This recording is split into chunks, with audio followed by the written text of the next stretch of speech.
اعوذ بالله من الشیطان الرجیم بسم الله الرحمن الرحیم نن موږ په دې ویډیو کې بحث دا کړو چې څنګه موږ کولی سو کانوا په چاټ جی پی ټي کې استعمال کړو. نو راځه چې دا دار شروع کړو.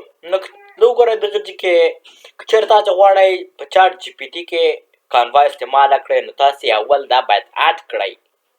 نو وګورئ لکه ما چې په دغه ځای کې اډ کړې ده. نو که تاسې نه لرئ تاسې به څنګه اډ کوئ؟ تاسې به ایکسپلور جي پي ټي باندې کلیک کوئ. په دغه ځای کې تاسې په سرچ کې کانوا هم ورته لیکلی سئ او دغلته کاته راسئ دلته چینجینګ په دغه ځای کې ګوره ستا کانوا. نو تاسې کلیک پې وکړئ تاسې ورته وایي سټارټ چاټ. نو زه به یې نه وښیم ځکه چې ما تیاره په دغه ځای کې کانوا ور اډ کړې ده. نو ګوره دا اوس ګوره کانوا. اوس زه به دلته راسم ورته به وایم کانوا ته میک a Facebook post about AI. نو موږ اوس انټر ووهو. تاسې نه اوس پوښتنه کوي تاسې باید هغه الاو لکه اجازه ورکړئ. نو تاسې الاو وښئ. نو تاسې لږ ذره صبر وکړئ هغه به اوس تاسو ته جوړ کړي.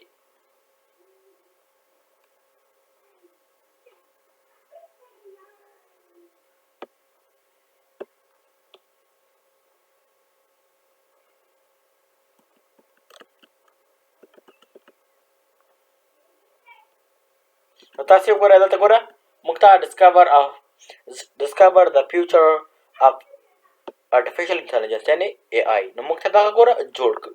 لکه مثال هم کولی سو and now create one for computer. دا خو څو لکه AI artificial intelligence مصنوعي ځیرکتیا اوس راسو اوس به کمپیوټر ته بیا به اجازه ورکړو الاو. نو تاسو لږ ذره صبر وکړئ تر څو به دغه جوړ کړي. دا ډېر وخت نه نیسي لږ څه دا ډېر سي 10 ثانیې دي.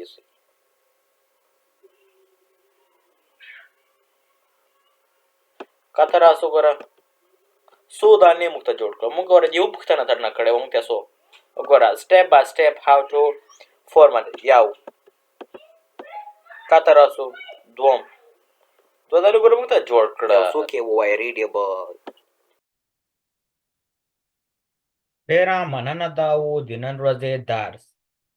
هیله کوم چې دا ویډیو به مو خوښه شوې وي او دا ویډیو له ملګرو سره مو هم شریکه کړئ تر څو هغوی هم ترنه ګټه او پیدا واخلي. او که چیرې تاسې زموږ چینل ته نوي یاست نو لایک او سبسکرایب کړئ تر څو د نورې ویډیوګانې هم درڅخه پاتې نسي. والسلام.